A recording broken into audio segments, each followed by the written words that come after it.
है। ये बड़ी खबर देखिए कानपुर से है। बताया जा रहा है कि पुलिस ने भारत समाचार के रिपोर्टर को गिरफ्तार किया है। भारत समाचार के रिपोर्टर अवनीश दीक्षित को गिरफ्तार किया गया है। फर्जी और मनगढ़ंत केस करके गिरफ्तार कर लिया गया है। सत्तारूढ़ दल के नेताओं से गाली खाने वाली पुलिस बौखलाई हुई है। देखिए सत्तारूढ़ दल के नेताओं से कानपुर पुलिस की ये मिली भगत है। सत्तारूढ़ दल के नेताओं से गाली खाने वाली पुलिस टारगेट कर रही है। अब बताया जा रहा है कि भारत समाचार के रिपोर्टर को गिरफ्तार कर लिया है पुलिस ने। तो कानपुर पुलिस अब पत्रकारों को टारगेट कर रही है। कवरेज करने गए पत्रकार अवनीश दीक्षित को गिरफ्तार किया गया है। जिस मामले में गिरफ्तार किया गया उसकी कवरेज में गए हुए थे। पुलिस ने मुकदमा लिखा कि दीक्षित जमीन कब्जा करे, न कोई सबूत, मौके पर कोई इसकी गवाही भी नहीं, फिर भी गिरफ्तारी हो चुकी है। पत्रकार अवनीश पर एक मुकदमा लेखपाल से लिखवाया गया है। लेखपाल से लिखवाया गया केस कोई खास नहीं है, आपराधिक मामला नहीं है। एक पक्ष से जबरन तहरीर लेकर दूसरा मुकदमा डकैती का लिख दिया गया है। वहीं देखिए मुकदमे में दर्जनों लोगों पर केस है। गिरफ्तारी हुई है अकेले अवनीश दीक्षित की। बता दें कि कानपुर प्रेस क्लब के अध्यक्ष रह चुके हैं वो। लंबे समय से पत्रकारिता में वो सक्रिय हैं। और देखिए ये बड़ी खबर सामने आ रही है, उनकी गिरफ्तारी की पत्रकार संगठनों ने निंदा की है। तो अवनीश दीक्षित कानपुर प्रेस क्लब के अध्यक्ष रह चुके हैं। कानपुर पुलिस देखिए इस कदर बौखलाई हुई है कि उन्हें गिरफ्तार कर लिया गया है। लंबे समय से पत्रकारिता में सक्रिय है अवनीश दीक्षित, तो उनकी गिरफ्तारी के पत्रकार संगठनों ने निंदा की है। ये बड़ी खबर देखिए कानपुर से है, जहां पर बढ़ते अपराधों को रोक न पाने से कानपुर पुलिस बौखला गई है। पुलिस ने भारत समाचार के रिपोर्टर को गिरफ्तार किया है। तो देखिए भारत समाचार के रिपोर्टर अवनीश दीक्षित को पुलिस ने गिरफ्तार किया है। बता दें कि फर्जी और मनगढ़ंत केस करके गिरफ्तार कर लिया गया है। तो लखनऊ में सरकार को गुमराह किया है पुलिस के अफसरों ने। और ज्यादा जानकारी के साथ हमारे साथ स्टेट हेड वीरेंद्र सिंह जी जुड़ गए। वीरेंद्र जी देखिए बताया जा रहा है कि अवनीश दीक्षित की गिरफ्तारी की गई है फर्जी केस में। देखिए कानपुर पुलिस ने ये पत्रकारों के साथ एक ज्यादती शुरू कर दी है और इसके लिए वो पुरानी खुन्नस निकालती है और बहाना ढूंढती है।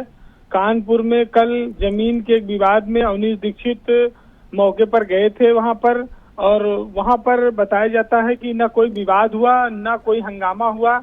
उसके बाद भी जिला प्रशासन की ओर से डीएम राकेश सिंह के निर्देश पर लेखपाल ने एक मुकदमा लिखाया था जो मामूली धाराओं में था, लेकिन पुलिस ने जबरिया एक ईसाई परिवार से तहरीर लेकर डकैती का मुकदमा लिख दिया और दर्जनों लोगों पर यह मुकदमा लिखा गया और सिर्फ अवनीश दीक्षित जो पत्रकार हैं उनको गिरफ्तार करके डकैती में जेल भेज दिया है। ये पुलिस ने पूरा अन्याय किया है और लखनऊ में सरकार में बैठे हुए अफसरों को भी गुमराह किया गया कि 500 करोड़ से रुपए से ज्यादा की जमीन के मामले में ये सरकार को गुमराह किया गया कि कब्जा करने के लिए लोग लगे हुए थे। जबकि जानकारी ये है कि सत्ताधारी दल से जुड़े हुए एक बड़े नेता की निगाह इस जमीन पर है और इस जमीन के जो विवाद में हवा दी गई है उन्हीं के इशारे पर दी गई है। जो पुलिस बड़ी बड़ी घटनाओं पर केस लिखने के लिए तैयार नहीं होती है, उसने जबरिया तहरीर लेके दिन के विवाद को एक बड़ी डकैती के रूप में तब्दील कर दिया है। ये बहुत आश्चर्य की बात है और इसको सरकार को भी देखना चाहिए, जो लोग लखनऊ में बैठे हुए हैं, कि आखिर जिला में पुलिस किस तरह से गुमराह करके पत्रकारों पर मुकदमे लिख रही है। जमीन के तमाम सारे मामले इस प्रदेश में और कानपुर में हैं, लेकिन चूंकि पुलिस भारत समाचार पर जो खबरें अवनीश दीक्षित द्वारा चलाई गई हैं उसको लेकर उनसे खुन्नस रखती थी, उनसे नाराज थी, इस वजह से दो मुकदमे उनके खिलाफ लिखवाए गए हैं। आज के जमाने में कानपुर जैसे जिले में जो लखनऊ से मात्र 80 किलोमीटर दूर है, वहां पर इस तरह की घटना हो जाना और सरकार को अधिकारियों द्वारा गुमराह कर ले जाना बड़ी हैरत में डालता है। ये घटना पूरी तरह से फर्जी बनवाई गई, मनगढ़ंत बनाई गई, जिससे कि अवनीश दीक्षित को जेल भेजा जा सके और पत्रकारों के मनोबल को तोड़ा जा सके। देखिए जो ये विवाद है पूरा ये पुलिस द्वारा रचा गया है और सरकार को गुमराह किया गया है। इस मामले में मामूली सी घटना को मुकदमा दर्ज करना आसान नहीं होता है और पुलिस डकैती जैसे बहुत बड़े अपराध की घटना को दर्ज कर रही है बताकर। तो ये डकैती हुई है तो डकैती में कोई पुलिस के पास साक्ष्य नहीं है, कोई मारपीट नहीं हुई, कोई फायरिंग की घटना नहीं दिखा रही है, कोई लूटपाट नहीं दिखाई गई है, तो आखिर ये डकैती दिन दहाड़े कैसे पड़ गई और पत्रकार ने डाल दी। और तमाम सारे लोगों पर मुकदमा लिखकर सिर्फ एक अवनीश दीक्षित को गिरफ्तार करके जेल भेजकर पुलिस ने बहुत बहादुरी का जो काम किया है वो सरकार के लिए परेशानी का सबब पैदा किया है। ये बदनामी का कारण बनेगा, क्योंकि जो जिलों में बैठे हुए आला अधिकारी हैं उनको पता है कि शहरों में तमाम सारी विवादित जमीनें रहती हैं, जहां पर उन्हीं की अनदेखी और कार्रवाई न करने के चलते तमाम कब्जे होते हैं, अतिक्रमण होते हैं। लेकिन जब कोई मीडिया वाला इस खबर को उठाता है तो उससे नाराजगी हो जाती है और उसको जेल भेजने के लिए तमाम उपक्रम किए जाते हैं। अवनीश दीक्षित का प्रकरण भी इसी नजरिए से देखा जाना चाहिए कि कानपुर की पुलिस और जिला डीएम राकेश सिंह ने इन सब ने मिली भगत करके आज अवनीश दीक्षित को जेल भिजवाने का षड्यंत्र रचा है और इस षड्यंत्र में वो शासन को गुमराह करने में भी कामयाब हुए हैं।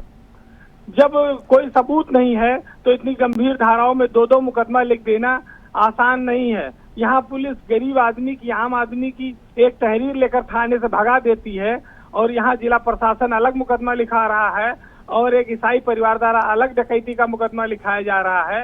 एक साथ दो दो मुकदमे ताबड़तोड़ लिखवाकर और तुरंत गिरफ्तारी कर ली जा रही है।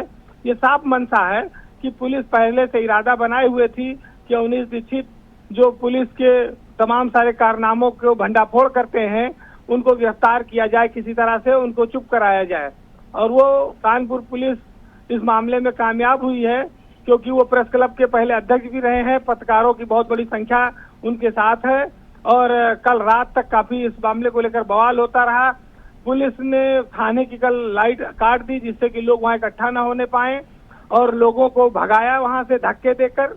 ये सब तानाशाही का दौर एक चल रहा है और इसको सरकार को देखना चाहिए कि लोगों की, कुछ नेताओं की हसरतों को पूरा करने के लिए, उनके करोड़ों रुपए की लालच को पूरा करने के लिए पुलिस को मोहरा नहीं बनना चाहिए और पत्रकारों को इस तरह से फर्जी केस में नहीं गिरफ्तार करना चाहिए। जी बिल्कुल, तमाम जानकारी के लिए बहुत बहुत धन्यवाद आपका।